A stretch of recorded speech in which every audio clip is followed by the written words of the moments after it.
Hello friends, welcome to my channel. ಇವತ್ತು ಮಾವಿನ ಹಣ್ಣಿನಿಂದ ಮಾಡಿದಂಥ ಹೋಳಿಗೆ ಹೇಗೆ ಮಾಡಿದ್ದೀವಿ ಅಂತ ಒಂದ್ಸರಿ ನೋಡ್ಕೊಳ್ಳುವ. ನಾನು ಇಲ್ಲಿ 4 ಮ್ಯಾಂಗೋ ಹಣ್ಣು ತೊಗೊಂಡಿದ್ದೀನಿ. ಮಾವಿನ ಹಣ್ಣನ್ನು ಇದನ್ನು ಚೆನ್ನಾಗಿ ತೊಳೆದು ಈ ರೀತಿಯಾಗಿ ಕಟ್ ಮಾಡಿ ಇಟ್ಕೊಂಡ್ಬಿಡುವ. ನಾನಿಲ್ಲಿ 4 ಮ್ಯಾಂಗೋನ ಕಟ್ ಮಾಡಿ ಇಟ್ಟಿದ್ದೀನಿ.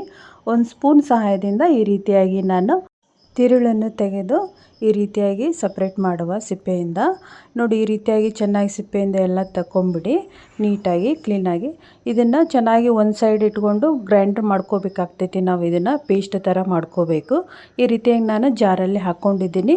ಚೆನ್ನಾಗಿ ಪೇಸ್ಟ್ ಥರ ಮಾಡ್ಕೊಂಡಿನಿ. ರುಬ್ಬುವಾಗ ಸ್ವಲ್ಪ ನೀರು ಹಾಕ್ಕೊಂಡು ಬೇಕಾದರೆ ರುಬ್ಕೊಂಡ್ರು ಚೆನ್ನಾಗಿರ್ತದೆ. ಈ ರೀತಿಯಾಗಿ ನಾನು ರುಬ್ಕೊಂಡು ಒಂದು ಸೈಡಲ್ಲಿ ತೆಗೆದು ಇಟ್ಕೊಂಡ್ಬಿಡುವ. ಈಗ ನಾವು ಚಪಾತಿ ಹಿಟ್ಟು ಥರ ನಾದ್ಕೋಬೇಕಾಗ್ತದೆ. ನಾನಿಲ್ಲಿ ಗೋಧಿ ಹಿಟ್ಟನ್ನು ತೊಗೊಂಡಿದ್ದೀನಿ, ಒಂದು ಬೌಲಷ್ಟು.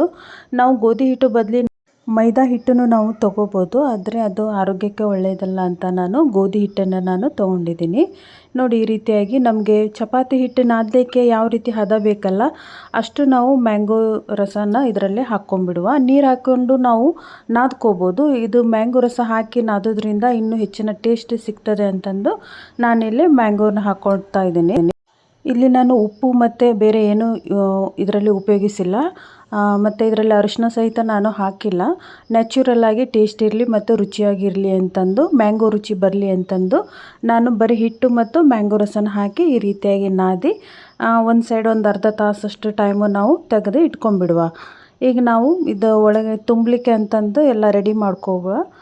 ರವೆ ತೊಗೊಂಡಿದ್ದೀನಿ, ಒಂದು ಅರ್ಧ ಕಪ್ಪಷ್ಟು ನಾನು ರವೆ ತೊಗೊಂಡಿದ್ದೀನಿ, ಬಾಂಬೆ ರವೆನ. ಇದನ್ನು ಚೆನ್ನಾಗಿ ಹುರ್ಕೊಂಡ್ಬಿಡುವ. ಒಂದು ಸ್ವಲ್ಪ ಮರೂನ್ ಕಲರ್ ಬರಬೇಕು, ಆ ರೀತಿಯಾಗಿ ಮೀಡಿಯಮ್ ಫ್ಲೇಮಲ್ಲಿ ನಾವು ಚೆನ್ನಾಗಿ ಈ ರೀತಿಯಾಗಿ ಫ್ರೈ ಮಾಡ್ಕೊಂಡ್ಬಿಡುವ. ಇಲ್ಲಿ 1 ಕಪ್ಪಷ್ಟು ನಾನು ನೀರು ತೊಗೊಂಡಿದ್ದೀನಿ, ಮತ್ತು ಇಲ್ಲಿ 3 ಏಲಕ್ಕಿ ಹಾಕ್ಕೊಂಡಿದ್ದೀನಿ ಸಣ್ಣ ಪೌಡ್ರ್ ಮಾಡಿ. ಒಂದು ಅರ್ಧ ಕಪ್ಪಷ್ಟು ನಾನು ಇಲ್ಲಿ ಸಕ್ಕರೆ ತೊಗೊಂಡಿದ್ದೀನಿ. ಈ ರೀತಿಯಾಗಿ ಶುಗರ್ ಚೆನ್ನಾಗಿ ಕರಗೋ ಹಾಗೆ ಮಿಕ್ಸ್ ಮಾಡಿಕೊಂಡು ನೀರು ಚೆನ್ನಾಗಿ ಬಾಯ್ಲ್ ಆಗಲಿ. ಈ ರೀತಿಯಾಗಿ ನೀರು ಬಾಯ್ಲ್ ಆದಮೇಲೆ ನಾವೇನು ಫ್ರೈ ಮಾಡಿ ಇಟ್ಕೊಂಡಿದ್ವಲ್ಲ ರವಾನ, ಅದನ್ನು ಇದರಲ್ಲಿ ಹಾಕ್ಕೊಂಡ್ಬಿಡುವ. ಇದನ್ನು ಸಣ್ಣ ಒಲೆಯಲ್ಲಿ ಚೆನ್ನಾಗಿ ಬಾಯ್ಲ್ ಮಾಡ್ಕೋಬೇಕು. ಈ ನೀರಲ್ಲಿ ಚೆನ್ನಾಗಿ ಕುದಿಬೇಕು, ಅಲ್ಲಿ ತನಕ ಸಣ್ಣ ಒಲೆಯಲ್ಲಿ ಚೆನ್ನಾಗಿ ಈ ರೀತಿಯಾಗಿ ಮಿಕ್ಸ್ ಮಾಡ್ತಾ ಬರುವ. ಇದರಲ್ಲಿ ನಾವು ಮ್ಯಾಂಗೋ ಏನು ರಸ ರೆಡಿ ಮಾಡಿ ಇಟ್ಟಿದ್ವಲ್ಲ ರುಬ್ಕೊಂಡು, ಅದನ್ನು ಒಂದು ಹಾಕ್ಕೊಂಡಿದ್ದೀನಿ ನಾನು, ಒಂದು ಗ್ಲಾಸಷ್ಟು. ಜಾಸ್ತಿನೂ ನಾವು ಹಾಕ್ಕೋಬೋದು, ಯಾಕಂದರೆ ಇದನ್ನು ನೀರು ಬದಲಿಗೆ ನಾವು ಇದನ್ನೇ ಮ್ಯಾಂಗೋ ರಸನೇ ಜಾಸ್ತಿ ಹಾಕ್ಕೊಂಡು ನಾವು ಬಾಯ್ಲ್ ಮಾಡ್ಕೋಬೋದು. ಈಗ ನಾನು ಸ್ವಲ್ಪ, ಯಾಕಂದರೆ ನಾವು ಹಿಟ್ಟಲ್ಲಿನೂ ಮ್ಯಾಂಗೋ ರಸ ಹಾಕ್ಕೊಂಡಿದ್ದೀವಿ, ಹಾಗಾಗಿ ಇದರಲ್ಲಿ ಸ್ವಲ್ಪ ನೀರು ಹಾಕಿ ಚೆನ್ನಾಗಿ ಬಾಯ್ಲ್ ಆದಮೇಲೆ ರವೆ, ಈಗ ನಾನು ಒಂದು ಗ್ಲಾಸಷ್ಟು ನಾನು ಮ್ಯಾಂಗೋ ರಸನ ಹಾಕ್ಕೊಂಡಿದ್ದೀನಿ. ನೋಡಿ, ಈ ರೀತಿಯಾಗಿ ಹಾಕ್ಕೊಂಡ್ಮೇಲೆ ಚೆನ್ನಾಗಿ ಬಾಯ್ಲ್ ಆಗಬೇಕದು. ಬಾಯ್ಲ್ ಆಗಿ ನಾವು ಈಗೇನು ನೀರು ಹಾಕಿದ್ವಲ್ಲ ಅದೆಲ್ಲ ಹೋಗಿ ಗಟ್ಟಿ ಆಗಬೇಕು. ಈಗ ಉಪ್ಪಿಟ್ಟು ಮಾಡ್ತೀವಲ್ಲ, ಶೀರಾ ಬರೋ ಥರ ಚೆನ್ನಾಗಿ ಗಟ್ಟಿ ಆಗಬೇಕು ಬಾಯ್ಲ್ ಆಗಿ. ನೋಡಿ, ಈ ರೀತಿಯಾಗಿ ಚೆನ್ನಾಗಿ ಬೆಂದಿದೆ. ನೋಡಿ, ಈ ರೀತಿ ಶೀರಾ ಥರ ಚೆನ್ನಾಗಿ ಸ್ಮೆಲ್ ಟೇಸ್ಟಿ ಚೆನ್ನಾಗಿ ಆಗ್ತಾಯಿದೆ, ಯಾಕಂದರೆ ಏಲಕ್ಕಿ ಪುಡಿ ಎಲ್ಲ ಹಾಕ್ಕೊಂಡಿದ್ದೀವಲ್ಲ, ಚೆನ್ನಾಗಿ ಸ್ಮೆಲ್ ಬರ್ತಾಯಿದೆ. ಈ ರೀತಿ ಆಗಬೇಕು ಗಟ್ಟಿ. ಈ ರೀತಿಯಾಗಿ ಒಂದು 2 ರಿಂದ 3 ನಿಮಿಷ ನಾನು ಬಾಯ್ಲ್ ಮಾಡಿದ್ದೆ. ಈಗ ಮತ್ತು ಉಗಿಯಲ್ಲಿ ಮತ್ತು ನಾನು 1 ನಿಮಿಷ ಇಟ್ಟಿದ್ದೀನಿ ಈ ರೀತಿಯಾಗಿ. ಇದಾದಮೇಲೆ ತಣ್ಣಗಾಗಲಿಕ್ಕೆ ಒಂದು ಸೈಡ್ ತೆಗೆದು ಇಟ್ಕೊಂಡ್ಬಿಡುವ. ನಾವೀಗೇನು ಹಿಟ್ಟು ನಾದಿಟ್ಟಿದ್ವಲ್ಲ ಅದು ಚೆನ್ನಾಗಿ ಒಂದು ಅರ್ಧ ತಾಸು ತನಕ ನೆಂದಿದೆ ಹಿಟ್ಟನ್ನು. ಇದನ್ನು ನಾವು ಚೆನ್ನಾಗಿ ನಾದ್ಕೊಂಡ್ಬಿಡುವ ಒಂದು ಸ್ವಲ್ಪ. ನೋಡಿ, ಈ ರೀತಿಯಾಗಿ ಚೆನ್ನಾಗಿ ನಾದ್ಕೊಳ್ಳಿ. ನಾದಿ ಚೆನ್ನಾಗಿ ಮೆತ್ತಗಾಗಿದೆ ಹಿಟ್ಟು. ಇದನ್ನು ಒಂದು ಸೈಡ್ ಸಣ್ಣಾಗಿ ಉಳ್ಳಿ ಮಾಡ್ಕೊಂಡ್ಬಿಡುವ.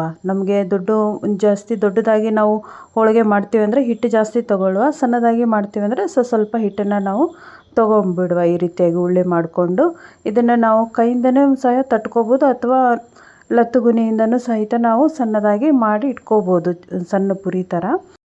ನೋಡಿ, ಇದು ಚೆನ್ನಾಗಿ ತಣ್ಣಗಾಗಿದೆ. ಇದನ್ನು ನಾವು ಸಣ್ಣ ಉಂಡೆ ಥರ ಮಾಡಿ ಇಟ್ಕೊಂಡ್ಬಿಡುವ ಉಳ್ಳೆನ. ನಮಗೆ ಎಷ್ಟು ಜಾಸ್ತಿ ಬೇಕು ಸ್ವೀಟು ಅಂತಂದರೆ ಜಾಸ್ತಿ ದೊಡ್ಡ ಉಳ್ಳೆ ಮಾಡ್ಕೊಳ್ಳುವ. ಬೇಡ ನಮಗೆ ಮೀಡಿಯಮ್ ಸಾಕಾಗ್ತದೆ ಅಂದರೆ ಸ್ವಲ್ಪನೇ ನಾವು ಈ ರೀತಿಯಾಗಿ ಉಂಡೆನ ಮಾಡಿ ಇಟ್ಕೊಂಡ್ಬಿಡುವ ಒಂದು ಸೈಡಲ್ಲಿ. ನೋಡಿ, ನಾನು ಇದರಲ್ಲಿ ಮೇಲ್ಗಡೆ ಒಂದು ಬಟರ್ ಪೇಪರ್ ಹಾಕ್ಕೊಂಡಿದ್ದೀನಿ, ಯಾಕಂದರೆ ನಮ್ಗೆ ಹಂಚೆಲ್ಲ ಹಾಕಲಿಕ್ಕೆ ಈಸಿ ಆಗಲಿ ಅಂತ. ಅದ್ರ ಮೇಲೆ ಸ್ವಲ್ಪ ನಾನು ತುಪ್ಪನ ಸವರಿದ್ದೀನಿ. ಈ ರೀತಿಯಾಗಿ ಕೈಯಿಂದ ತಟ್ಕೋಬೋದು ಅಥವಾ ಲಟ್ಟಿಸ್ಕೊಳ್ಬೋದು ನಾವು. ಕೈಲಿಂದ ತಟ್ಕೊಂಡು ಅದರಲ್ಲಿ ನಾವೇನು ಉಂಡೆ ಮಾಡಿಟ್ಟಿದ್ವಲ್ಲ ಅದನ್ನು ಹಾಕಿ ಈ ರೀತಿಯಾಗಿ ನಾನು ಫಿಲ್ ಮಾಡಿ ಇಟ್ಟಿದ್ದೀನಿ. ನೋಡಿ, ಈ ರೀತಿಯಾಗಿ ಮಾಡಿ ಇಟ್ಕೊಂಡ್ಬಿಡುವ ಒಂದು ಸೈಡ್ ರೆಡಿಯಾಗಿ. ನೋಡಿ, ಈ ರೀತಿಯಾಗಿ ನಾನು ಒಂದು ಮಾಡಿ ಇಟ್ಟಿದ್ದೆ ಮೊದಲೇ ರೆಡಿಯಾಗಿ. ಇದನ್ನು ಈ ರೀತಿಯಾಗಿ ಒಳಗಡೆ ತುಂಬಿಬಿಡುವ. ಈ ರೀತಿಯಾಗಿ ನಾವು ಒಂದೇ ಸರಿ ಎಲ್ಲನೂ ತುಂಬಿಟ್ಕೋಬೋದು ಅಥವಾ ಮಾಡುವಾಗಲೇ ಒಂದೊಂದನ್ನೇ ತುಂಬಿಕೊಂಡು ಸಹಿತ ನಾವು ಇಟ್ಕೊಂಡ್ಬಿಡ್ಬೋದು. ಒಂದೇ ಸರಿ ಮಾಡಲಿಕ್ಕೆ ಈಸಿ ಆಗ್ತದೆ. ನೋಡಿ ಈ ರೀತಿಯಾಗಿ ಚೆನ್ನಾಗಿ ಮಾಡಿ ಇಟ್ಕೊಂಡ್ಬಿಡುವ ಒಂದು ಸೈಡಲ್ಲಿ. ಈಗ ನಾವು ಇದನ್ನು ಹಬ್ಬ ಹರಿದಿನಗಳಲ್ಲಿ ಮಾಡ್ಬೋದು. ಒಂದು 10-15 ನಿಮಿಷದಲ್ಲಿ ನಾವು ರೆಡಿ ಮಾಡ್ಕೊಂಡ್ಬಿಡ್ಬೋದು. ಅಷ್ಟು ಈಸಿ ಆಗಿಬಿಡ್ತದೆ. ಯಾಕಂದರೆ ಹೋಳಿಗೆ ಅಂದರೆ ಅವೆಲ್ಲ ಕುದಿಸೋದು ಅದೆಲ್ಲ ಲೇಟ್ ಆಗ್ತದಲ್ಲ. ಇದಂದರೆ ಪಟ್ ಅಂತ ನಾವು ಮ್ಯಾಂಗೋ ಸೀಸನ್ನಲ್ಲಿ ಈ ರೀತಿಯಾಗಿ ಮಾಡ್ಕೊಂಡ್ಬಿಡ್ಬೋದು.